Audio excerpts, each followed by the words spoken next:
Attention, ce vidéogramme comporte au moins une scène pouvant poser problème aux personnes photosensibles ou sujettes à des crises d'épilepsie. Bonne vidéo.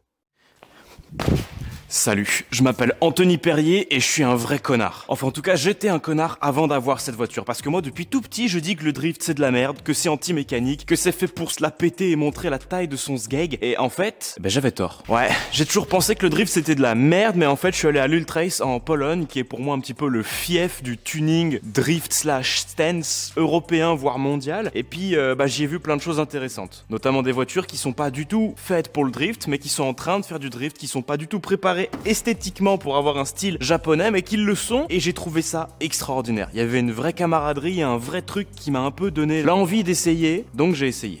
Si tu me connais pas, moi mon taf c'est faire des vidéos sur YouTube et puis préparer des caisses un peu bizarres comme la Mercedes qui est derrière moi et en fait de base cette Mercedes là je l'ai achetée comme donneuse. 1200 balles sur le bon coin, je me suis dit j'en ferai rien de toute façon, je veux juste récupérer le moteur, la boîte et je vais y mettre là-dedans. Ma Peugeot 505 que j'ai finalement swappé en 6 cylindres au M606 pour faire 700 chevaux en diesel. Donc si ça jamais ça t'intéresse, je t'invite à aller checker un petit peu ma chaîne YouTube. Mais en attendant, je l'ai pas utilisé pour donneuse, donc je me suis dit autant faire un truc cool avec.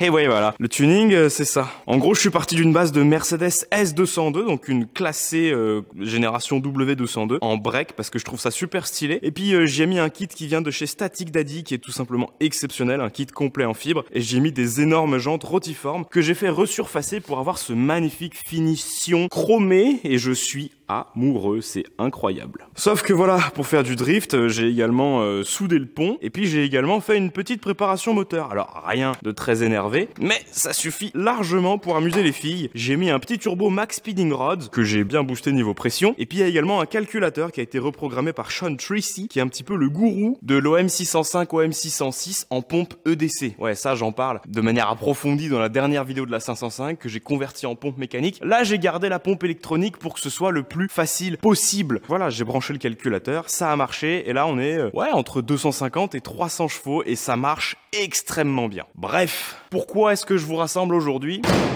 Parce que là ma Mercedes elle est quand même sacrément moche et je te mens pas que quand je suis allé à l'Ultrace des voitures moches, il y en avait quasiment zéro. Et là comme ça, elle est moche. Bon après bien sûr je suis conscient que ça reste une voiture de glisse, qu'il faut pas que ce soit parfait parce qu'après j'aurais peur de l'abîmer, mais quand même.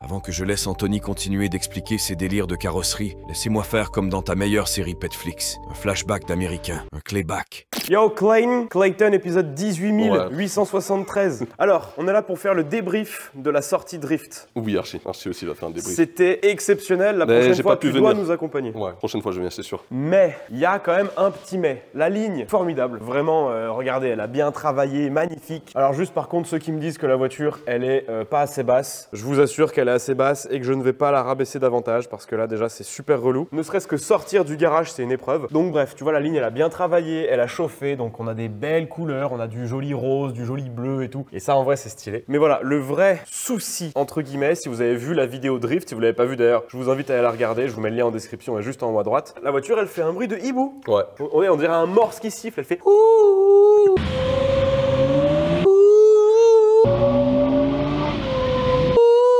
C'est ça en vrai. Ouais. C'est exactement ça. Et il y en a énormément en commentaire qui ont dit que ça venait du shotgun. Il y en a plein qui m'ont dit que Tanguy Crims sur sa S13 avait eu le même problème. Du coup, Tanguy, qu'est-ce qu'il a fait pour résoudre le problème? Il a refait une ligne de A à Z. Donc ça m'aide pas spécialement parce que moi j'aime cette ligne et je veux garder cette ligne. Par contre, effectivement, ici, quand Clayton a soudé le shotgun, il était genre 23 h, on avait plein le cul. Ouais. Du coup, l'ajustement à l'intérieur du tube est pas parfait. En fait, on va dire que sur les coudes ici, le trou que j'ai coupé est plus petit que le diamètre intérieur de ce tube là. Donc ça fait un petit refoulement de gaz, mais bon. Moi je pense que justement les gaz sont emprisonnés là et que c'est ça qui cause le sifflement. Bon attends, c'est comme dans une bouteille, tu sais, tu souffles sur une bouteille et ça siffle comme ça. Moi je pense que ça peut être ça. On va modifier ce truc là et au moins on sera vraiment fixé parce que je crois que toi aussi, moi j'ai regardé un petit peu sur internet et personne ne l'explique. Tout le monde dit juste oh c'est les shotguns, ça siffle. Parce que ça arrive à quasiment tout le monde, mais autant il suffit que ce soit juste ça pour que le problème soit réglé. Donc on va voir tout de suite.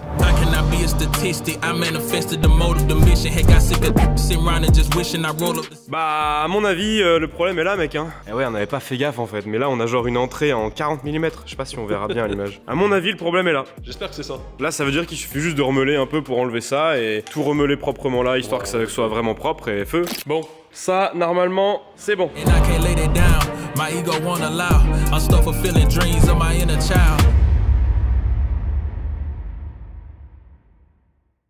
Toi aussi tu adores la mécanique, tu adores les voitures et tu t'es toujours demandé comment moi je faisais pour me payer des voitures en aussi bon état que ces voitures étrangères ici présentes? Et bah c'est très simple. Avant de les acheter, je passe leur numéro de châssis ou leur plaque d'immatriculation sur Car Vertical et généralement ça m'aide plutôt pas mal. Par exemple, juste avant d'acheter mon taxi allemand, je l'avais passé sur Car Vertical et j'avais eu tout le suivi d'entretien car c'était un véhicule allemand et bah, tout le suivi avait été répertorié. Du coup, si tu l'avais pas encore compris, Car Vertical c'est une application ou un site internet qui te permet de retracer l'historique d'un véhicule que tu souhaiterais acheter, c'est pas mal, ou que tu possèdes déjà pour en apprendre un petit peu plus. Et je te mens pas qu'avec la YouTube Money qui commence à monter de manière très conséquente, non c'est faux, mais parfois je vois des annonces très intéressantes et du coup je suis curieux. Donc je fouille un petit peu, je finis par trouver l'immatriculation ou le numéro de châssis et je vais voir dans Car Vertical. Et en l'occurrence là je suis tombé sur une petite annonce d'une C63 AMG blanche 3 portes et je me suis dit waouh, elle est pas chère, est-ce que ça cache quelque chose? Une fois qu'on rentre la voiture sur Car Vertical, on peut se rendre compte qu'il y a un petit problème au niveau du title et au niveau des dommages, qui signifie que la voiture a été endommagée et qu'il y a éventuellement un problème de papier. Quand on descend un petit peu, on se rend tout de suite compte que en 2018, il s'est passé une petite dinguerie avec cette C63 et je pense qu'à ce moment-là, elle a été passée épave. Ah, on peut voir que le compteur kilométrique est en miles.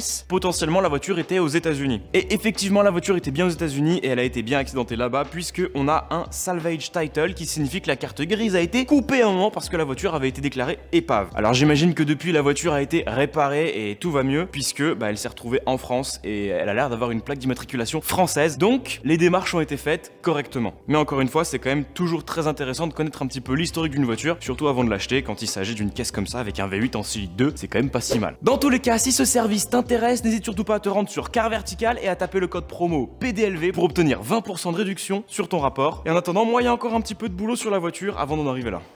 C'est vrai que vous avez été super nombreux à me dire que ça servait à rien de peindre ma voiture avant d'aller faire ma première journée glisse et effectivement vous aviez raison, même si j'ai rien abîmé, il y avait quand même beaucoup de chances que ça arrive, mais en l'occurrence j'ai rien abîmé donc ça va. Mais merci à tous ceux qui m'ont conseillé de pas faire de glisse. Oh coucou. Enfin de pas peindre la voiture tant que j'avais pas fait de glisse avec, déjà parce que j'ai effectivement eu beaucoup moins peur d'abîmer la voiture et ça c'était plutôt cool. Mais en l'occurrence voilà, aujourd'hui j'ai un petit peu envie de passer au niveau supérieur, j'ai envie que la voiture soit vraiment stylée et présentable, donc on va la peindre, tout simplement, on va la repeindre en une seule et même couleur et j'ai vraiment hâte parce que ça manque un petit peu de couleur dans ce garage. Enfin, je dis ça en montrant le combi orange et la 406 jaune, mais t'inquiète, le reste, tu vois, c'est quand même assez fade. Donc pour le choix de la teinte, soit tu l'as vu premièrement sur la miniature de la vidéo, soit tu vas attendre la suite de la vidéo parce que d'abord il faut préparer la voiture pour la repeindre. Et d'ailleurs en parlant de préparation, comme tu as pu le voir dans la séquence juste avant, là j'ai un gros trou sur le capot parce que avec Clayton on s'est dit que ça pouvait être super marrant de faire une sortie capot. Effectivement c'était super marrant, mais pour faire du circuit, non. Donc merci beaucoup à Chatrex. Chatrex, si vous les connaissez pas, c'est devenu un super partenaire de la chaîne, j'espère que ça va durer encore très longtemps parce que mine de rien Chatrex c'est une casse en plein milieu de la France qui fait les envois hyper rapidement et puis surtout ils ont des millions de références en stock. Tu vois là je leur ai demandé un capot pour une W202, ils ont dit oui bien sûr et après je me suis dit je vais leur demander un haillon pour une S202 et il y a moins de chances que ça passe. Là ils se voient pas trop mais je t'assure que là on a bien un haillon de S202 et ça me fait vraiment plaisir. Donc en gros aujourd'hui, préparation de la voiture pour la peinture. Bon alors forcément la première chose à faire, ça va être de démonter les éléments en fibre, forcément, puisque au moins on y verra beaucoup plus clair et puis même pour les préparer, pour les poncer, ce sera vachement mieux. Enfin en fait même, je pense qu'on va démonter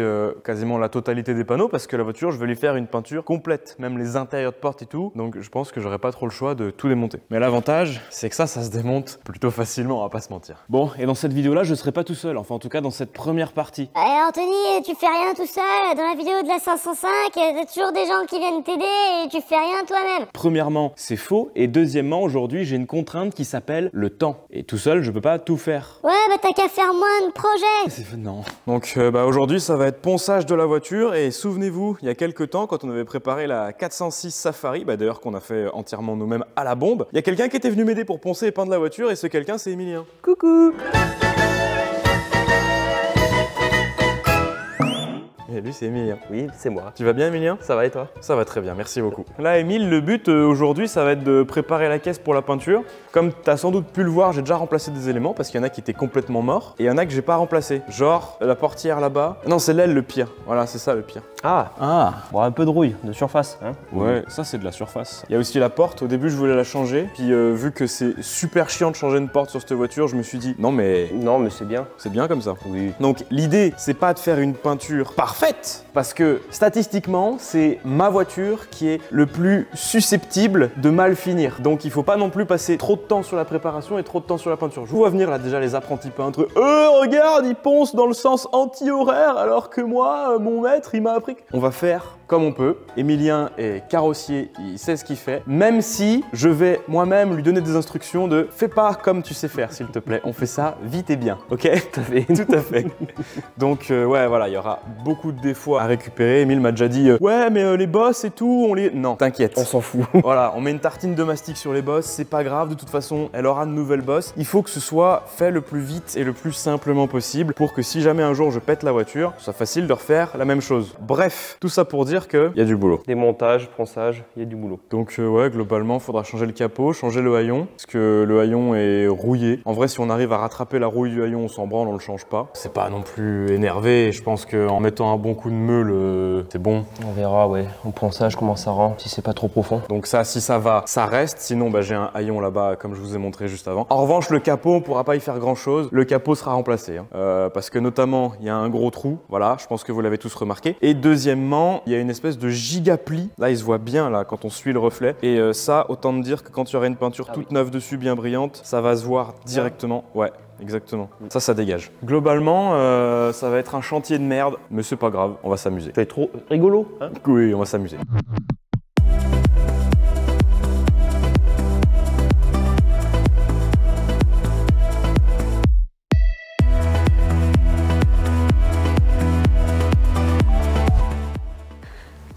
Les copains, deuxième jour de la préparation de cette RS3 Tuning. On a fait le plus gros du démontage. On vous a pas tout filmé parce que c'était super chiant pour nous, donc on s'est dit que pour vous ça allait être pire. Et globalement, on a bien travaillé sur le démontage. On a quasi tout fait, oui. Je pense que tout ce qui est crash bar et compagnie, je vais en profiter qu'on va repeindre la voiture pour terminer ça, rajouter des barres, etc. pour faire le support de l'échangeur, pour faire plein de trucs. Donc ça, on verra par la suite. Je pense qu'on pourrait le peindre aussi de la couleur carrosserie, ça pourrait être cool. Bah non seulement ça pourrait être cool, et puis ça va te protéger un peu de la rouille, tu vois. Ouais, c'est vrai. Parce qu'en fait, à la base, la crash bar, souvenez-vous, moi je l'ai fabriqué uniquement pour soutenir le pare-choc. Donc si en plus c'est joli et que ça rigidifie la caisse et tout le bordel, c'est d'autant plus cool. Du coup, le programme aujourd'hui, bah, ça va être le début de la vraie préparation de la peinture. Ponçage. Ponçage. Ponçage. Et encore ponçage. Et encore ponçage. Je pense qu'il y en a pour un petit moment. Alors, Emile, il faut faire quoi? Il faut faire un vrai gros ponçage énervé ou juste lécher un peu le vernis, ça suffit? Non, bien rayer ta peinture, histoire que ça accroche bien comme il faut. Ouais. Ouais, en fait, on ponce uniquement pour que ça accroche. C'est ça. Parce que je vois sur la Porsche que vous avez pas encore revu récemment, mais j'ai enlevé le covering et en fait, la peinture est venue avec. Et on se rend compte qu'en fait, la voiture a déjà été repeinte. Et là où la peinture est venue, on se rend compte que la teinte d'origine qui est en dessous, elle n'avait pas été poncée. Donc ça a pas tenu en fait, ça a pas accroché. Tous les problèmes liés au décollage de peinture, généralement, c'est ce problème-là qui... Donc là, en gros, faut s'appliquer. Alors, c'est pas une Porsche, c'est pas une caisse à 10 000 €, on s'en branle, ça vaudra jamais bien cher. Le principal, c'est de faire une jolie voiture. Donc voilà, je pense qu'on va démonter le haillon et puis après, ponçage. Moi, je vais m'occuper des mastiques. Ouais. Poser les mastiques là où il faut les poser. Ah oui, puis il y a les 4 portières aussi. Oui, les 4 portières intérieures, extérieures. Ouais, on aura de quoi faire quand même. Au pire des cas, je pourrais t'aider à faire les intérieurs, comme ça à deux on ira plus vite. Dès que tu seras un peu vers la fin, moi je commencerai les mastiques, comme ça après on fait tout l'extérieur. En vrai, la caisse c'est pas si tonché, hein. J'ai pas fait le tour, mais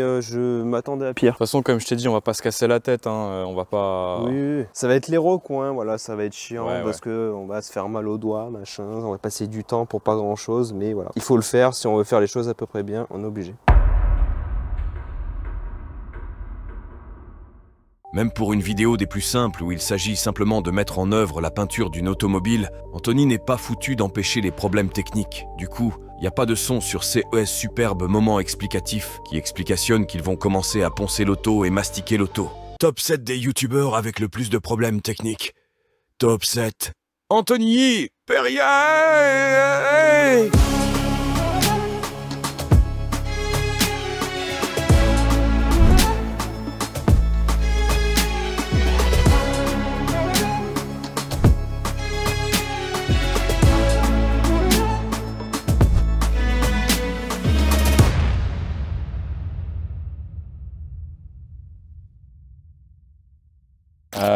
début du jour 4. Hier, on a vraiment très bien travaillé. On vous filme pas toutes les étapes parce que comme je vous l'ai dit, c'est super casse-burne. Mais là, ça a vraiment bien avancé, regardez. Là, il va rester quelques petits mastiques comme celui-là à poncer. Sinon, tout le reste est terminé. S'il faut encore caler les mastiques, c'est-à-dire vraiment venir les poncer avec une cale droite et plate pour qu'il n'y ait pas de creux lors du ponçage du mastic. Et on a également poncé tous les intérieurs de porte. Aujourd'hui, moi, ce que je vais faire, c'est mettre les nouvelles jantes à l'arrière parce que les rotiformes, je crois que je les ai jamais essayées depuis qu'elles ont été refaites, donc ça va être cool de les monter. Par contre, je vais en profiter pour tirer les ailes au maximum avec un roller fender en chauffant au maximum. Là, il n'y a vraiment aucune crainte d'abîmer la peinture, on en a rien à foutre. Donc ça va être décapeur réglé à 400 degrés sur l'aile pour venir ramollir un petit peu la tôle, lui permettre de se tirer bien correctement parce que le but c'est de pouvoir faire du drift un jour avec ces magnifiques grosses rotiformes. C'est-à-dire que c'est les mêmes que devant, si vous aviez jamais vu les jantes, les voici, mais en concave très énervé. Regarde-moi ça là, la largeur, la taille de ces jantes, ça va être une vraie dinguerie. Quand la voiture va être peinte, posée sur ces roues là,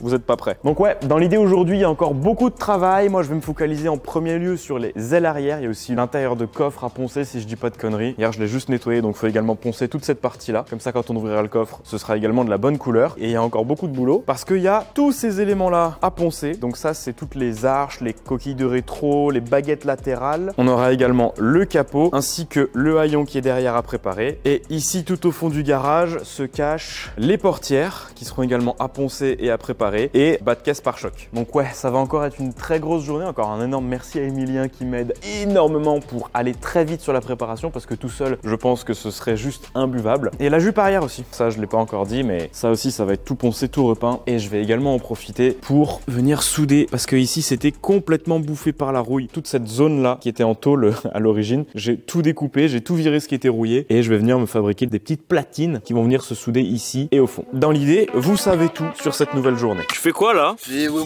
poussière. Ah ouais? Poussière. On fout la poussière.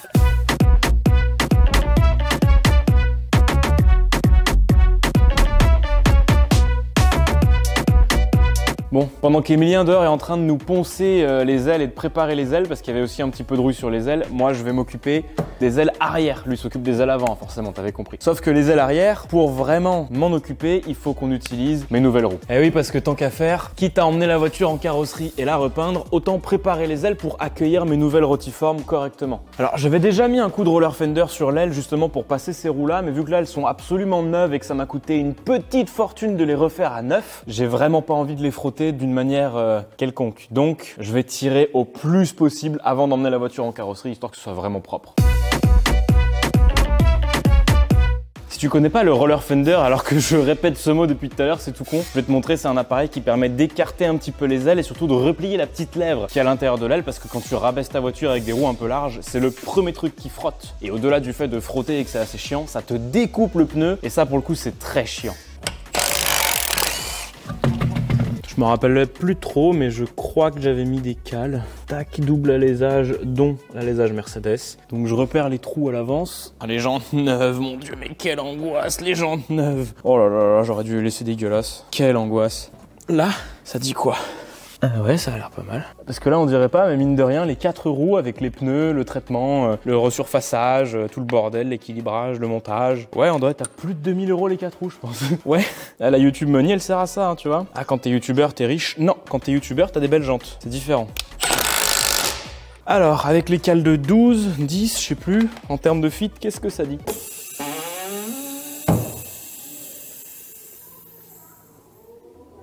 Elle est pas si basse que ça en fait la voiture. Bon, ça a l'air d'aller hein. Est-ce que c'est nécessaire de tirer plus? Ouais, vas-y. Bon, ça craint que dalle hein. Bon, finalement, après revisionnage du rush, en fait, on se rend compte quand on regarde la lèvre elle rentre à l'intérieur. Et effectivement, Emilien m'a dit que ce serait vachement plus joli si la lèvre sortait à l'extérieur et je suis grave d'accord. Ou pas forcément sortir à mort, mais au moins qu'elle rentre pas. Du coup, la technique, ça va être petit coup de disqueuse là, pile sur l'axe du rebord et pareil devant, histoire de pouvoir lui laisser un petit peu le choix, tu vois. Et après, au pire, je fais 2 points de soudure pour plus que ça bouge, je sais pas. Oui, au moins t'es tranquille. Ouais.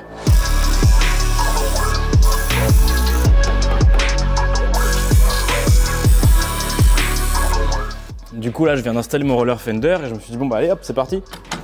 Pourquoi ça fait ça? La voiture, elle a un pont soudé, qui signifie que le côté gauche et le côté droit sont liés. Donc si je veux essayer de faire tourner le côté gauche, le côté droit va tourner. Donc il faut aller chercher un deuxième cric pour lever l'autre côté, juste pour faire ça.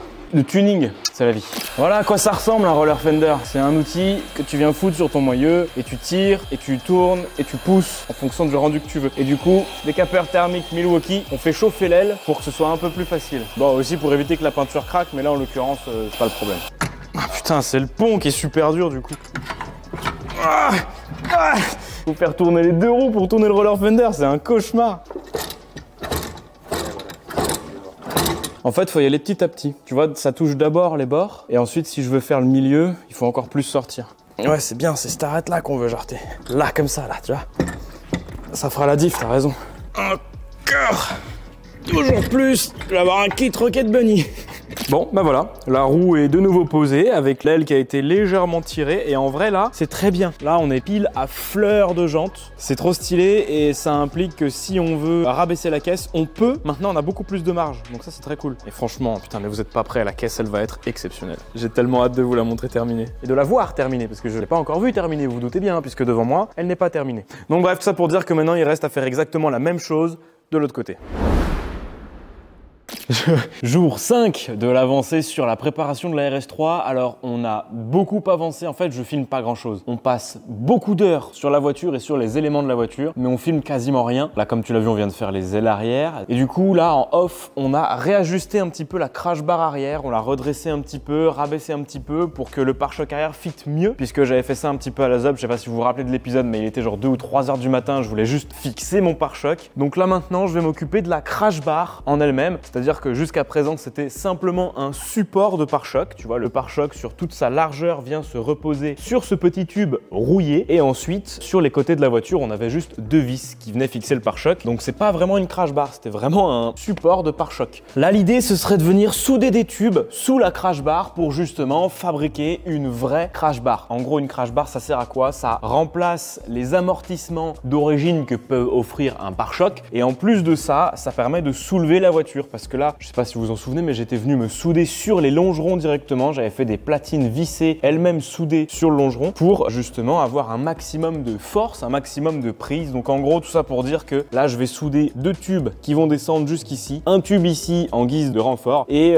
ici, je souderai une platine qui permettra de venir mettre le cric et soulever la voiture, soulever les 2 roues arrière directement pour changer les pneus sur le circuit. C'est quand même vachement plus pratique que de soulever le côté gauche, puis le côté droit, et ainsi de suite. Donc là, dans l'idée, je vais juste couper des tubes, souder des tubes. Je vous le filme en accéléré parce que tout le monde s'en branle.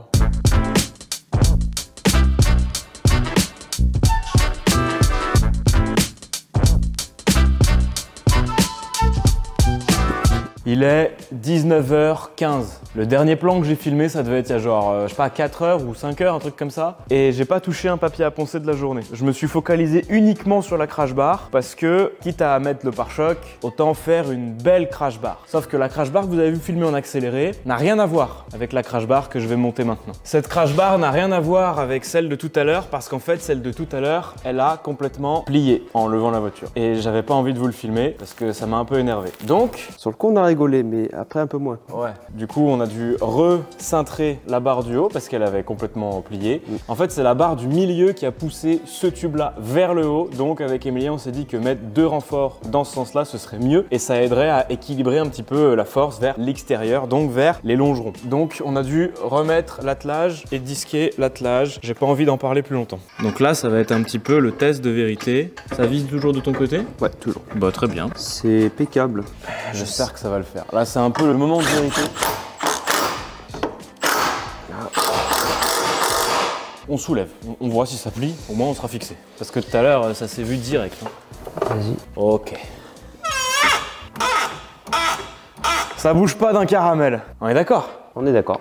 Parce que oui, le problème qu'on avait tout à l'heure, c'était que la barre là venait carrément s'appuyer contre le haillon. Ouais, ça touchait le coffre et en fait, là ça va parce qu'il n'y a pas le pare-choc, mais dès l'instant où on va mettre le pare-choc en fibre, si la barre commence à venir toucher le coffre, ça veut dire que le pare-choc est déjà coupé en 2. Et là, ça n'a pas bougé. Je peux passer mon index ici et je peux passer mon index tout le long. Donc le pare-choc passe. On pourrait croire que c'est une journée gâchée parce que moi j'ai fait que ça de ma journée et Emilien m'a beaucoup aidé là-dessus. Mais au final, c'est pas plus mal parce que ça, c'est costaud, journée circuit, levé, pas de problème. Donc là, reste à découper, mettre une petite platine, souder un petit truc propre pour que le cric pose réellement. Parce que justement, si tu t'en étais pas occupé maintenant, sur ta journée de circuit, tu aurais levé ta voiture avec ton pare-choc déjà peint et tout. Et en fait, j'aurais enculé mon pare-choc déjà peint, Là, tu aurais vraiment eu les boules. C'est pas encore une fin de chantier, on fait un test fit du pare-choc, voir si c'est bon. Et là, la journée sera terminée. On n'aura pas fait ce qu'on voulait faire, mais la journée sera terminée. Je crois que c'est le jour 6 de la préparation de la RS3. Aujourd'hui, c'est un jour un peu spécial parce que j'ai eu la confirmation de Vanik de chez Garage MVA à Valence, là à côté de Briffaut, que je pouvais lui emmener la voiture aujourd'hui. Alors c'est une bonne chose puisque la caisse est terminée, la caisse est poncée, la caisse est prête à être apprêtée. Ensuite, lui, il va la poncer, puis la peindre et puis la vernir, mais ça, je pense qu'il va tout nous expliquer aujourd'hui. Et en attendant, du coup, il faut que j'aille chercher le plateau chez Vartan. Alors c'est parti. Auto HV comme d'habitude, hein, c'est les copains. Ce bon vieux petit plateau double essieu. Je sais que la classe C de drift passe dessus, même avec les voies élargies et le carrossage, puisqu'on avait déjà fait la sortie drift avec. Donc voilà, ça c'est dispo à la location. On est à Bourg-les-Valences. Merci Vartan. Et voilà, retour à l'atelier, c'est parti pour le chargement.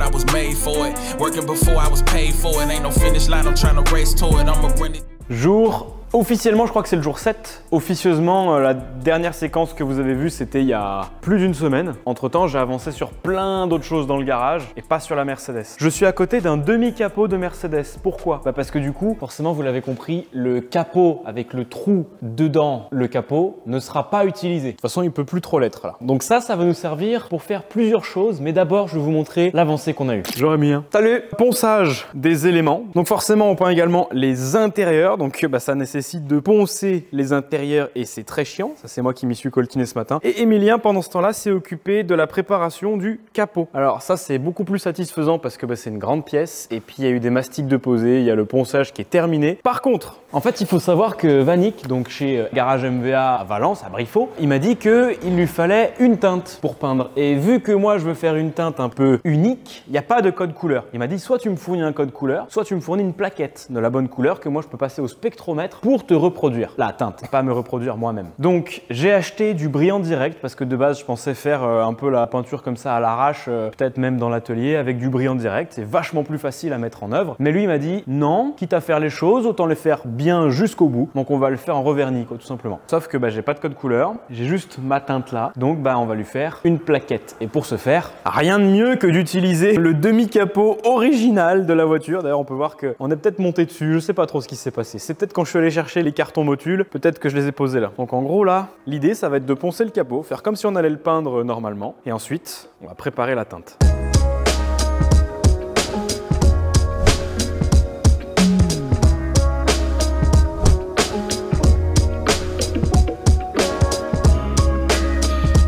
Bon là c'est poncé, dégraissé. Maintenant il va falloir poser un après garnissant ou pas, on s'en fout. Là c'est juste vraiment pour avoir un fond neutre, un fond gris. Parce que là le fond est quand même très foncé. Et vu que Vanik lui il va apprêter la voiture entière, il va apprêter tous les éléments, il faut que ce soit dans les mêmes conditions que lui. Après avoir posé cet apprêt de piètre qualité, ils se sont donc mis en quête de trouver la teinte parfaite. Et c'était pas gagné. Ils ont cherché pendant des heures pour au final changer d'avis au dernier moment.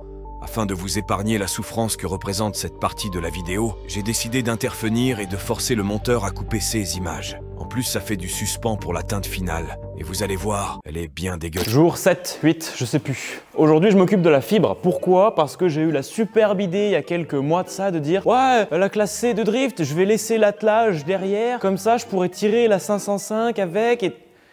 Faut arrêter les idées de merde, Anthony. Du coup, malheureusement, j'ai fait sans réfléchir une découpe dans le pare-choc, là. Donc ça, il faut que ça dégage. Heureusement, je connais quelques petites personnes qui ont quelques petits talents dans la fibre. Et puis mine de rien, première sortie circuit, j'ai fait ça. Ça, c'était tout simplement lié à pas vraiment une sortie de piste, mais disons que voilà, c'est pas spécialement joli. Donc ça, il faudrait le réparer. Pareil, ici, en fait, si vous voulez, j'ai embarqué un espèce de cône. Et le cône, il s'est coincé entre mon pneu et mon pare-choc. pare-choc et du coup bah ça m'a défoncé la fibre. Donc ça il faut que je le refasse. Et du coup il s'avère que j'ai un copain qui s'appelle Mathieu qui a créé un shop qui s'appelle Ondory Shop que vous pouvez d'ailleurs voir dans la vidéo de la Pologne. C'est un Français qui s'est expatrié en Pologne pour faire de la fibre de verre. Il fabrique ses propres kits carrosserie, etc. Ce kit carrosserie là ne vient pas de chez lui. Ça vient de chez Static Daddy. C'est lui qui s'est fabriqué le kit lui-même pour sa Mercedes et du coup bah vu qu'il avait les moules, il s'est dit autant en commercialiser quelques-uns pour arrondir un peu les fins de mois. Et il a eu raison parce que le kit commence à devenir un petit peu populaire partout en Europe et ça c'est très cool. Donc tout ça pour dire que Mathieu m'a expliqué comment faire de la fibre. Donc aujourd'hui on va essayer de faire de la fibre pendant que Emilien il est toujours là en train de poncer son capot. Salut Emilien.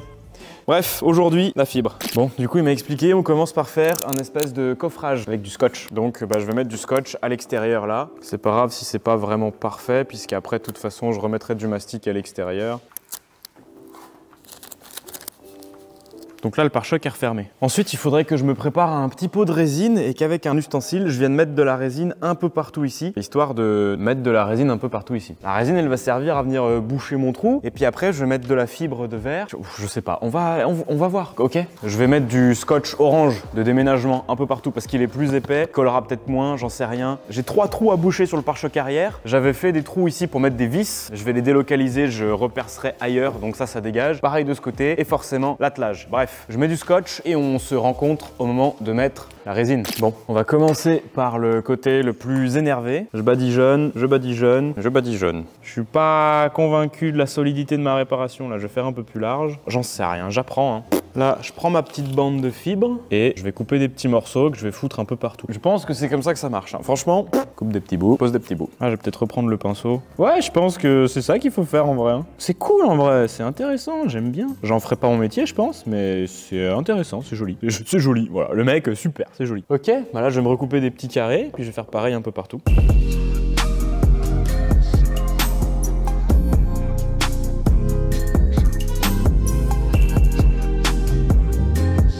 Bonjour. Aujourd'hui, on va s'occuper des mastiques sur les pare-chocs. Donc hier, j'ai passé plusieurs couches de fibre de verre. En vrai, j'ai vraiment trouvé l'expérience trop cool et je suis très content d'avoir pu découvrir ce truc-là. Et au moins, je sais que je pourrais réparer mes pare-chocs tout seul. Et ça, c'est également une très bonne chose. Plus tu sais faire de choses, au mieux c'est. Ça, c'est un conseil que je peux te donner. Apprends à faire des trucs que tu sais pas faire. Ça te sera c'est utile. Tu trouveras ça utile un jour. Donc ça, c'est une chose. Je pense qu'aujourd'hui, ça va avancer énormément puisque bah, il va falloir que la peinture avance. Bref, je fais ces trucs-là et après, je t'explique la situation.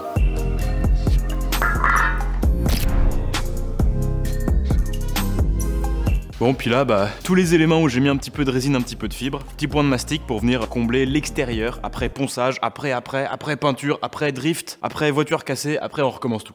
Le temps passe, je filme pas tout comme d'habitude, vous avez compris, Emilien avance toujours sur les éléments. Là actuellement, qu'est-ce qu'on a de prêt terminé? Le capot qui est prêt, une porte arrière qui est prête, les deux ailes avant qui sont quasiment prêtes. Et là du coup, il reste plus qu'à venir poncer les mastiques que je suis venu appliquer sur les pare-chocs. Donc là les mastiques, ouais, oh, c'est pas bien mon métier, je crois que ça vous l'avez deviné. C'est un peu moche, en même temps j'avais pas trop le choix. J'ai fait ça 2 ou 3 fois. Ici, il y a un mastic que j'ai oublié sur ce fameux petit trou que j'ai renforcé de l'intérieur. Et là également, j'ai refait l'angle au mastic. Voilà, ça c'est les endroits que j'ai renforcés avec de la fibre. Ici, là, j'ai également bouché les petits trous comme on peut voir là-bas. Donc voilà, le pare-choc arrière a quelques mastiques à venir rattraper. Et ensuite sur les autres éléments, ici on avait une bulle d'air. Du coup la bulle d'air je l'ai percée puisque à l'arrière la fibre était encore très solide. Donc j'ai dégagé juste le gel coat devant où il y avait la bulle d'air. J'ai rempli de mastic et ensuite bah, c'était le bouchage des trous. Donc là je vais dégrossir au 120. S'il y a besoin je repose un mastic et après c'est ponçage complet du gel coat. Après, donc ça va être assez cool. On peut simplement poser un après de carrosserie classique comme sur de la tôle directement sur le gel coat, ça c'est cool. D'ailleurs même si MVA s'occupe de la caisse, de l'après sur la caisse et de la peinture sur la caisse, nous ici on va s'occuper de l'après sur les éléments, tout simplement pour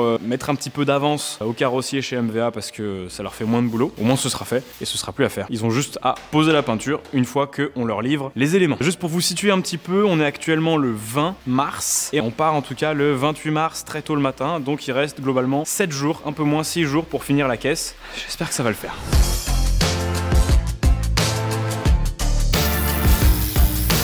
Putain, regarde, c'est pas si mal. Mais c'est quoi ce massacre? Quoi? Faites sa mère. Je dirais que c'est d'origine. C'est dégueulasse là. Non, c'est trop bien.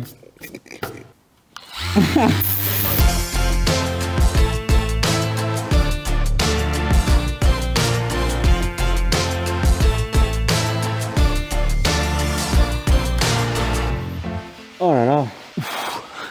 Maintenant, si tu te demandes pourquoi je ne te montre pas tout ce que je fais, dis-toi que là, juste poncer la moitié de ce pare-choc-là, ça m'a pris 1h20. Après, il faut encore finir à la main, encore à la ponceuse, et puis il y a encore 2 bas de caisse, le pare-choc avant. Voilà, je peux pas tout te montrer, c'est pas possible, la vidéo elle ferait 8 heures sinon. Donc bon, t'as compris, moi j'y retourne. I'm on a left deadline. Gotta make it to you. I'm running out of time. I'm trying to find a way to make you.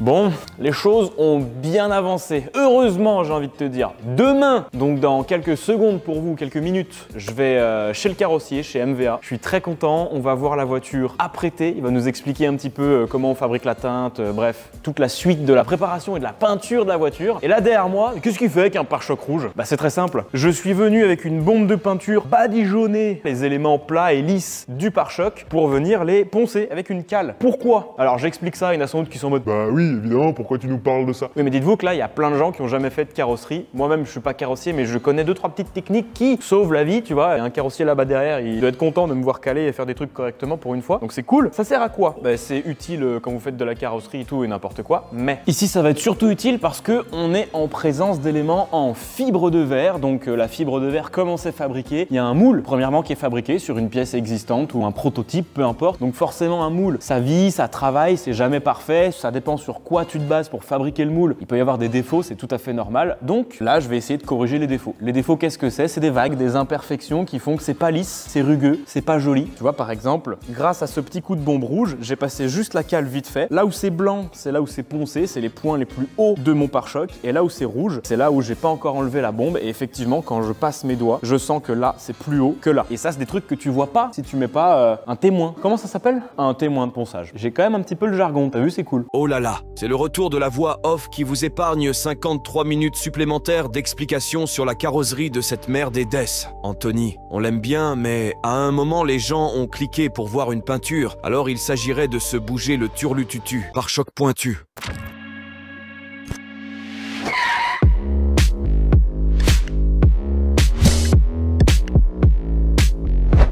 Les copains, on se retrouve au garage MVA à Valence, à Briffaut, avec Vanik. Salut les amis. Bonjour, ça va bien? J'ai un truc à te montrer. Est-ce que t'es prêt? Surprise. Je me doute de ce que ça peut être. Parce que je l'ai pas montré encore en vidéo. Les gens connaissent pas la couleur. Toi, tu la connais, mais tu l'as pas vue encore. Alors, mais on va pas leur dire quelle couleur c'est. Ah, il y en a que j'aime pas, il y en a que j'aime bien. Qu'est-ce que t'en penses en vrai? J'aime bien. T'aimes bien? Je pense que ça va être grave stylé. Ah, en vrai, je pense quand je vais voir la voiture pour la première fois, je vais dire ah. Be in love. Parce qu'en vrai, on voit pas ça tous les jours. Hein. C'est pas dérangeant, hein. C'est gênant. Ouais, c'est ça. Bah écoute, on est un peu avancé sur ta voiture. On est sur la phase où on a déjà commencé à poncer l'après. Ok. Magnifique. Bon, en gros, vous l'avez compris en image, ça c'était le brillant direct que j'avais acheté de base. Je pensais peindre la voiture avec mon brillant direct. Et Vanny qui m'a dit non, c'est de la merde. Direct, on va revernir, on va faire un truc bien propre. Pourquoi revernir? D'une part, meilleure résistance, une brillance qui va être incroyable. Et si jamais, pendant tes petits virées à droite à gauche, tu frottes, on peut lustrer. C'est vrai. Bien rattraper ces rayures-là. Donc là, l'idée maintenant, c'est que moi j'ai fabriqué ce truc-là. Toi, avec ton ordinateur, tu peux lui dire calcule-moi la couleur qu'il faut pour fabriquer ça. Exactement, on va utiliser un spectromètre. Allez, viens, on va le chercher. Ça se prépare en 3 étapes si vous voulez. Donc on pose une première fois, on appuie sur un petit bouton et dès qu'on a le son qui nous affiche 2 sur 3, on le reprend, on le change d'endroit légèrement. Ah ouais, il fait une moyenne quoi. En fait voilà, il va prendre 3 mesures et faire la moyenne des 3. Donc si tu veux, ces spectros là, c'est les spectros de dernière génération, ils arrivent même à capter les paillettes qui sont dedans. J'aurais dû mettre des paillettes alors. Mais on peut toujours rajouter des paillettes hein. Attends, mais là t'es en train de m'annoncer un truc de fou. Ah ouais, ça, c'est ce que ça me rappelle? Ça me rappelle les teintes Mercedes blanches là. Mais c'est exactement la même chose. Ça veut dire que genre à la place de mettre du blanc basique, on peut mettre du blanc comme ça et du coup on aura un peu de paillettes. Donc ça, tu mélanges à ta base pour fabriquer ta base et après tu vernis et c'est fini? Ça, en fait, tu poses ta base et ça par-dessus. Ah, c'est une couche par-dessus. Ouais. Ça se calcule quand même, c'est compliqué en vrai. C'est un métier, hein. Ouais, bah, j'imagine que c'est un métier. Donc là, il nous a proposé des correspondances qu'il a trouvées. Et là, je viens de voir un bouton. Donc là, il nous propose une teinte, tu vois, qui a l'air... lui, il rajoute des reflets pour donner l'idée de ce que ça ferait avec du reflet dessus. Et là, il y a un bouton paillettes. Et du coup, il rajoute des paillettes. Ça veut dire que là, en gros, maintenant, tu me demandes est-ce que je veux des paillettes ou pas? Bon, en gros, pour vous faire simple, c'est très compliqué de tout vous expliquer. Mais en gros, l'ordinateur, là, il nous a trouvé une correspondance chez Honda Motorcycle, la teinte R336P. J'ai regardé, c'est une teinte de Scotter. Et du coup, c'est une teinte en tricouche. Puisque du coup, t'as une couche de fond avec ces ingrédients-là. T'as une couche par-dessus avec la paillette, cristal effet et bleu effet. Et par-dessus, tu mets un vernis. Donc en gros, ça veut dire qu'avec la teinte que j'ai créée, prendre avec des pincettes dans mon atelier, l'ordi, il a fait ça. Ouais, ça ressemble à du Honda Motorcycle. Je vous mets une photo du scooter, c'est assez rigolo. Là, j'ai mis ce qu'il nous a demandé, tu vois. Ah, le bleu effet. C'est nacré bleu, je sais pas si ça se voit, c'est incroyable. Mais non, jure. Et après, moi, j'ai mis le blanc. Ah ouais, la paillette blanche. J'ai l'impression que Vanik, il est comme moi là, il a 8 ans dans sa tête. Il est attends, je vais te mettre une tache de blanc. Et toi, tu partirais sur un nacre blanc plutôt à la place du bleu. Ouais. Ça, on dirait de la paillette dorée un peu. Ouais, c'est joli. Doré, si tu veux. Et ça aussi, c'est magnifique, ça peut être bien. Ce que je vais faire, je vais respecter la quantité que lui, il nous préconise avec son bleu là. Le nacre, ouais. Là, par exemple, si tu veux, il nous donne 43 grammes pour 1 litre, pour 1 kilo. Donc moi, je vais utiliser 43 grammes, mais en blanc, ou en doré. À voir. Si tout se passe bien aujourd'hui, dernier jour de préparation, un énorme merci à Garage MVA de m'avoir accueilli hier, de m'avoir expliqué comment fonctionne ce spectromètre. Là, j'étais hyper impressionné. C'est soit il te donne la teinte que t'as fabriquée, qui était là, sous tes yeux, soit il te dit c'est stylé mais tu peux rajouter de la paillette, donc tu coches paillette et il te dit quoi faire, c'est une dinguerie. Soit il te trouve des teintes correspondantes, plus ou moins stylées, plus ou moins rush. Là, en l'occurrence, ça va être assez cher puisque on part sur un tricouche. Voilà, ce qui est sûrement une sacrée idée de merde parce que voiture de drift, c'est une voiture qui tape, donc c'est une voiture visuellement fatiguée au bout d'un certain temps, tu vois ce que je veux dire. Voiture claire, les coups et les chocs se voient beaucoup plus qu'une voiture foncée. Et en plus de ça, c'est un tricouche. Ça veut dire que c'est même pas genre j'abîme un peu ma carrosserie, je mets un coup de bombe et on s'en fout, c'est reparti. C'est non, c'est Vanik, quand je suis parti de sa carrosserie hier, il m'a dit bon bah on se revoit dans une semaine. Ah, super. Donc bref, aujourd'hui, il reste peu d'éléments à poncer, laisse-moi te montrer. Pour l'après, gobelet. Gobelet, on indique que c'est du 4 pour 1, donc là je me mets à 4 pour 1. On va mettre l'après jusqu'au A, ensuite le durcisseur jusqu'au B et après on mettra un peu plus de diluant. Alors, je prends ça. Ouh, c'est beau ça. Ça c'est Grinardo, pour ceux qui posent la question, c'est comme ça qu'il est fabriqué le Grinardo.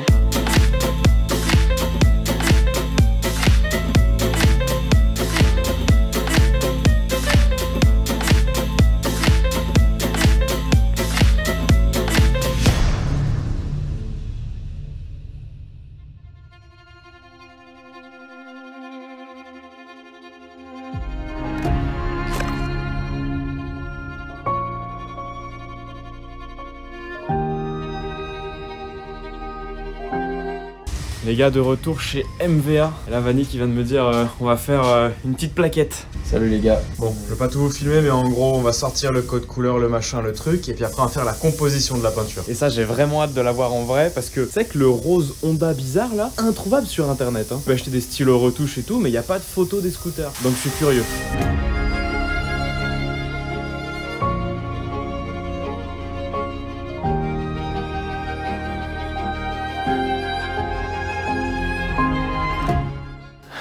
C'est le moment les gars, la voiture elle va passer en peinture, j'ai trop hâte de la voir peinte. C'est un peu une consécration pour un passionné de bagnole de pouvoir peindre une voiture complète, changement de teinte complet, intérieur porte tout. Du coup là j'ai vraiment hâte, la teinte elle est exceptionnelle, du coup vous avez compris c'est une base de Honda avec de la paillette rose. Normalement il y avait de la paillette bleue, on a mis de la rose, je pense que ça va être exceptionnel. Donc écoutez, c'est parti.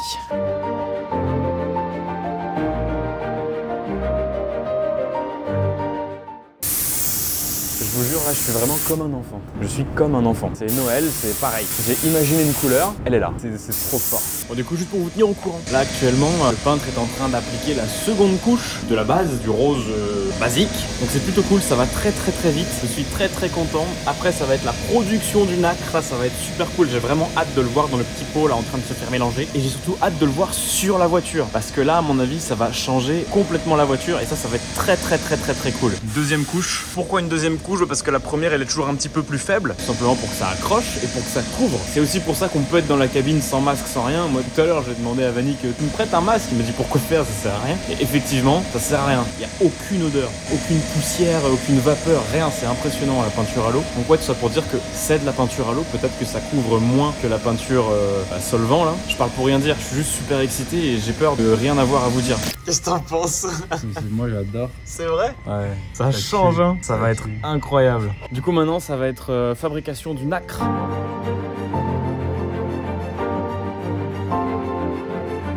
Bah là ça va être l'application du nacre. Ça éclaircit encore un peu la teinte, ça va être très beau.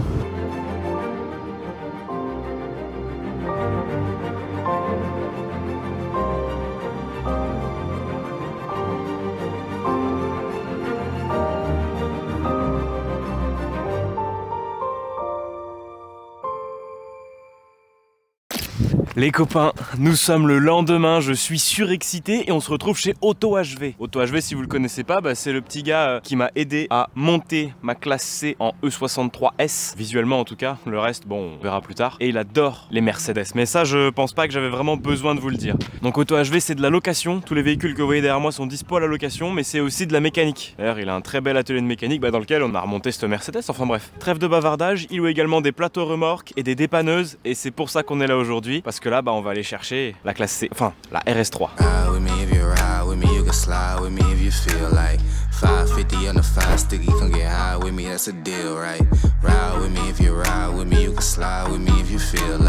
Ok, bon bah là, je suis en train d'arriver chez le carrossier, j'y suis dans 50 mètres et je pense que je vais être choqué. Parce que moi j'ai vu la peinture, mais dans la cabine, mais dehors, avec les paillettes, je suis pas prêt je pense. Oh putain elle est dehors là. Oh putain la dinguerie.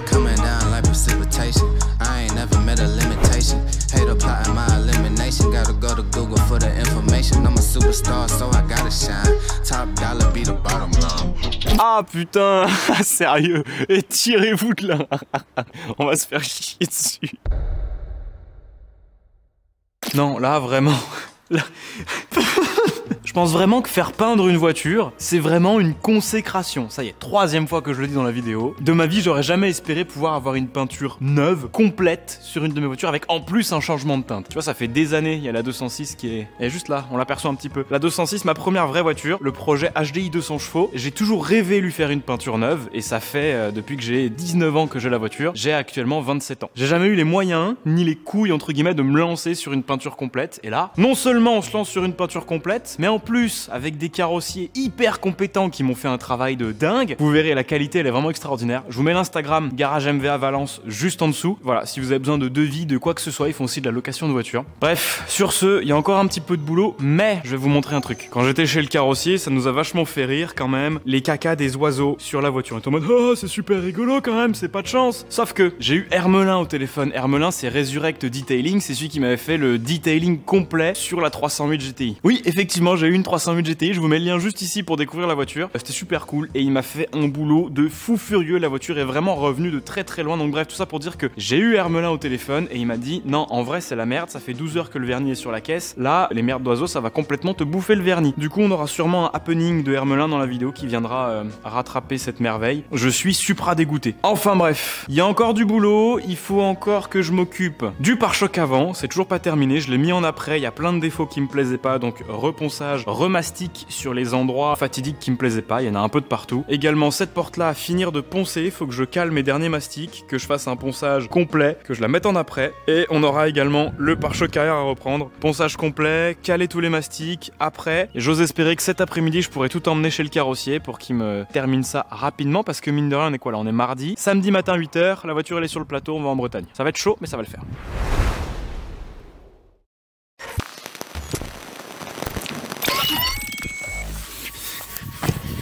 Ça y est, c'est fini, c'est fini. C'est fini, c'est fini.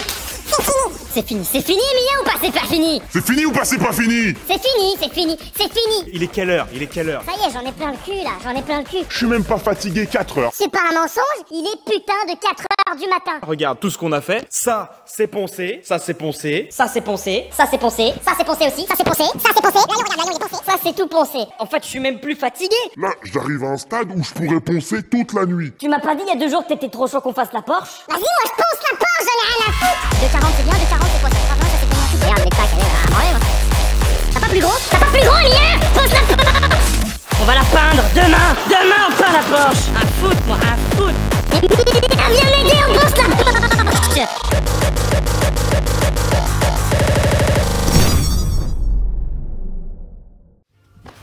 C'est le lendemain. Il est 9h et effectivement j'arrive et je suis super content puisque je trouve tous les éléments prêts à être emmenés chez le carrossier et ça me fait vraiment plaisir. Par contre j'ai très peu de souvenirs d'hier soir, j'avoue qu'on a travaillé très tard, je sais pas du tout jusqu'à quelle heure, mais en tout cas les éléments sont prêts. Donc déjà d'une, un énorme merci à Emilien pour son aide parce que à la base je voulais le faire tout seul, ça aurait été impossible. Autant te dire que déjà qu'à deux on a mis un temps monstrueux mais tout seul ça aurait été vraiment difficile. C'est quoi ça? Qu'est-ce que c'est? C'est quoi ce bordel? Qui c'est qui a fait ça? Alors, je sais que je voulais repeindre la voiture, mais de là à faire ça, aucun souvenir de ce truc-là. Si vous avez des idées de teinte pour la 944, je suis preneur. Je veux un truc très 80s. Bref, tout ça pour dire, je vais charger un maximum de merdouille dans le taxi. Mais qu'est-ce qu'il est beau ce truc, putain. Non mais quand même, putain, mais regarde-moi cette dinguerie, c'est exceptionnel ce machin là. Il faudrait juste le rabaisser un petit peu à l'arrière. Ouais, ça c'est prévu. Donc bref, je vais prendre un maximum de trucs, y jeter dans le taxi, et on se retrouve ici pour le remontage. Tu sais quoi, t'as compris, on va chez Garage MVA avec tout ce bazar, et ils vont s'occuper de la peinture des éléments. Les éléments, je vais juste les poser et j'irai les récupérer quand ils seront secs, quand ils seront terminés. Puisque de toute façon, vous avez compris que le principe de peinture de la caisse et des éléments est exactement le même. Je vous dis à tout de suite et on va commencer le remontage. Enfin, il y a encore un peu de boulot genre sur la crash bar, etc. Mais ça approche et je suis très content. Et je parle pour rien dire quand je suis excité. Donc là, je parle pour rien dire. Bon, les copains, comme vous l'avez vu, il y a quelques séquences en arrière. Quand j'ai récupéré la voiture chez le carrossier, je me suis fait chier dessus. Pas cool. Regardez, il y a du caca partout. Et le problème, c'est que le vernis, il a, comme je vous l'ai dit, là, actuellement, il a 36 heures, je sais pas, un truc comme ça. Du coup, forcément, j'ai appelé une personne. Viens là, mon ami. Enfin, plutôt, faut faire comme ça. C'est moi.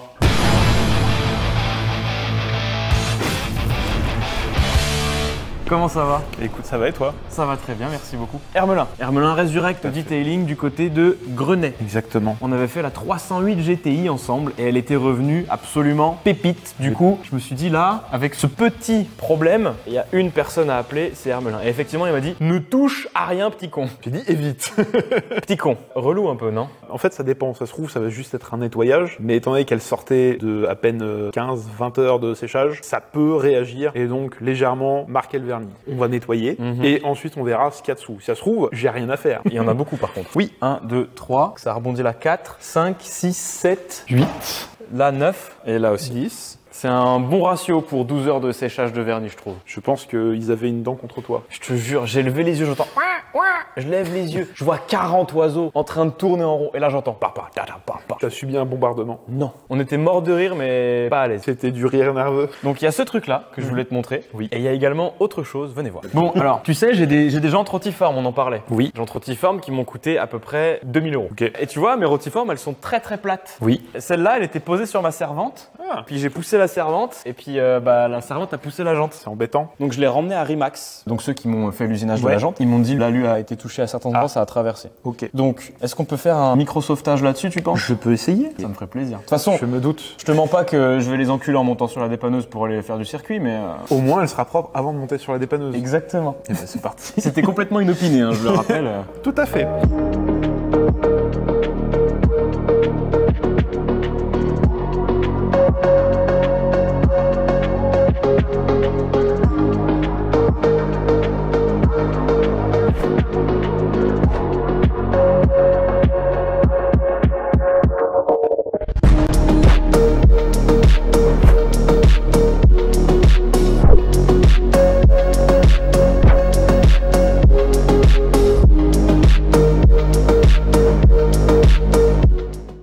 Hermelin.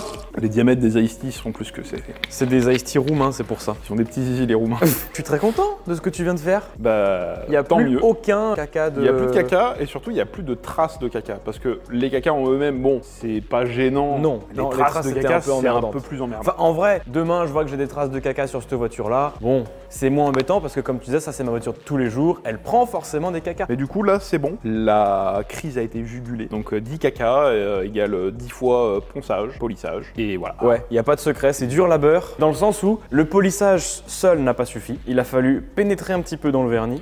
On peut pas dire que ça a attaqué le vernis. Le caca n'a pas vraiment attaqué, il a marqué, dans le sens où le vernis était très frais et le caca, on sait pas ce qu'a mangé l'oiseau en question, enfin les oiseaux, parce que je pense qu'il n'était pas tout seul.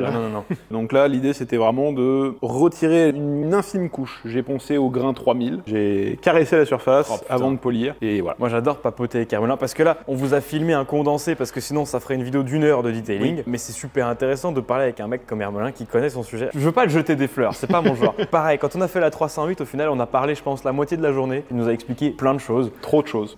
Donc, ouais, pour ça, un grand merci. C'est vraiment très chouette. De toute façon, vous l'avez vu sur les images, mais on a plus de traces. En fait, j'ai rien à vous montrer. C'est juste très bien. Deuxième défi. J'ai vu que tu m'avais apporté la petite rotiforme. Alors, je pense pas que ce soit sauvable. Moi non plus, je ne pense pas. On va voir ce qu'on peut faire, mais honnêtement, le vernis a été pénétré. On va peut-être atténuer certains défauts. Voilà, genre ça, typiquement, je pense que ça peut s'atténuer, ces trucs-là. Peut-être. Mais bon, donc bon, on va voir ce qu'on peut faire avec cette petite jante.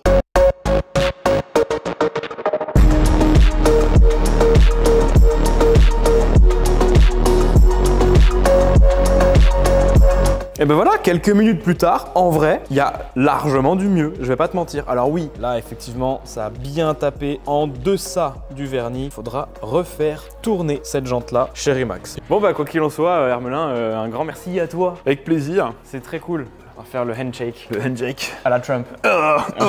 Tu es trop viril pour moi. Il faut pas que tu me le fasses parce que moi, tu pars avec mon bras. Non, franchement, c'est trop cool. Merci beaucoup. Les réseaux d'Hermelin, comme d'habitude, en description de la vidéo. Et puis, sur ce, moi, normalement, là, je vais commencer à recevoir quelques petites pièces. Je vais pouvoir me faire un petit malin plaisir. Elle va être exceptionnelle, la voiture. Elle est déjà très sympa. Allez, c'est parti. En vrai, je voulais faire une belle mise en scène pour le remontage de la voiture, mais en fait, je sais pas où poser tous les éléments pour pas les abîmer. Et ça me débarrasse. Donc, je vais au moins poser la première aile sur la voiture. Et là, on va commencer à voir une unité dans la couleur. Et oh là là.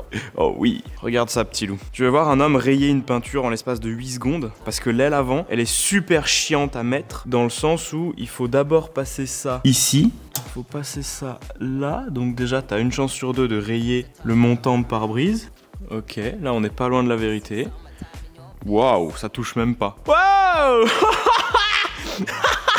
Oui, j'ai une voiture rose. Bon, en vrai, le principal, c'est qu'elle peut plus tomber, là. Elle est juste maintenue. Je vais mettre 2 vis en haut, histoire de dire, et puis voilà. Bon, en vrai, je pense qu'on est tous d'accord pour dire qu'on n'a pas envie que les plans du remontage durent 45 minutes. Je pense que la vidéo a été assez longue jusqu'à présent. Donc écoutez, c'est parti. Je vais remonter un maximum de trucs que je peux remonter en essayant de faire des jolis plans. Et on se retrouve dans quelques instants avec une petite surprise qui, je pense, va énormément vous plaire et apporter beaucoup de finesse sur cette préparation. Remontage.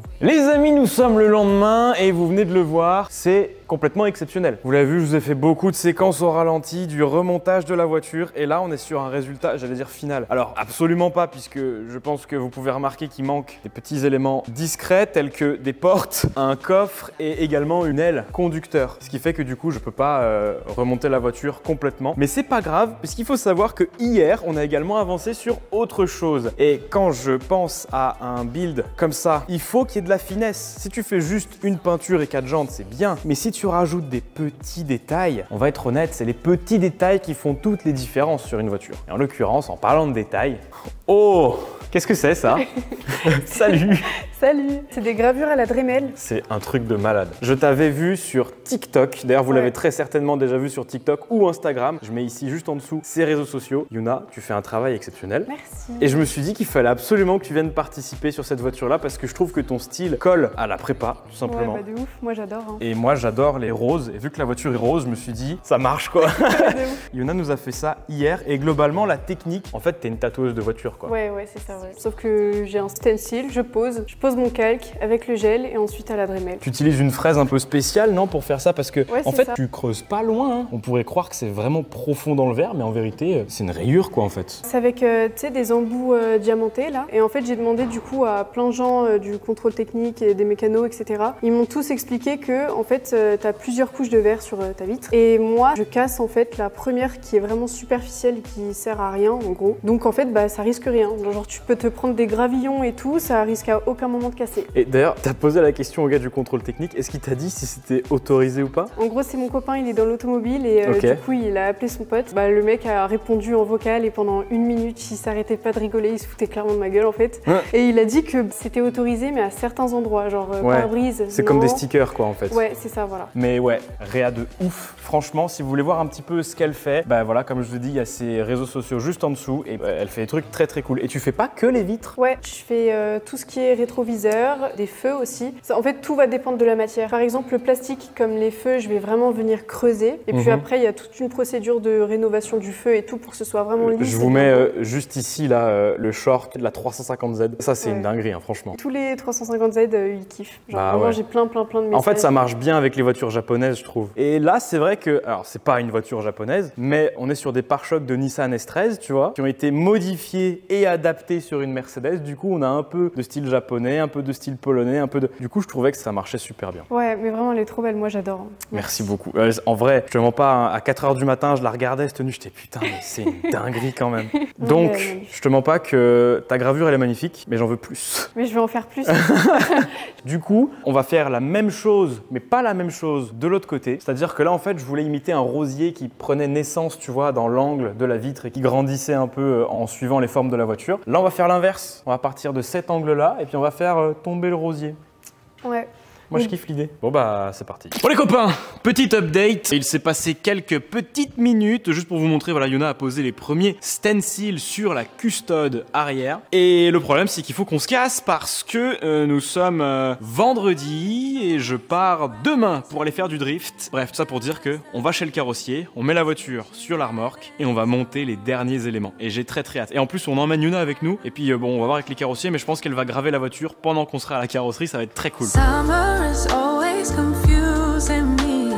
Honestly, I thought I'd feel warm, but I'm cold.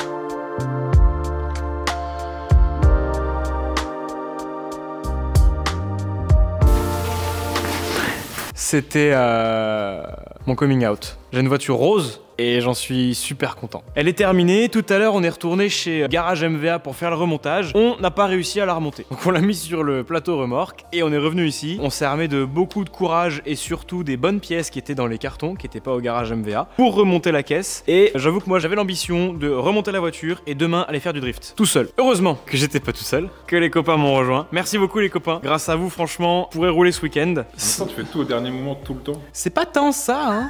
En vrai, on a beaucoup travaillé. Pour aujourd'hui, la voiture est terminée. On va aller rouler comme ça ce week-end. Mais la voiture n'est pas finie. Suis-moi sur Instagram, anthony.pdlv. Là, c'est sûr que tu auras des updates de la voiture, des updates de tout ce qui va se dérouler prochainement sur cette voiture-là.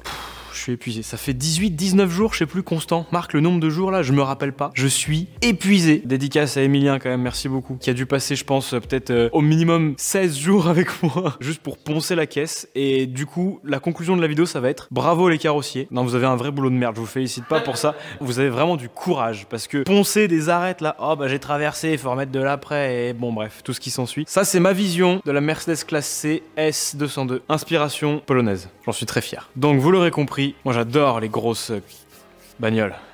Les grosses bagnoles.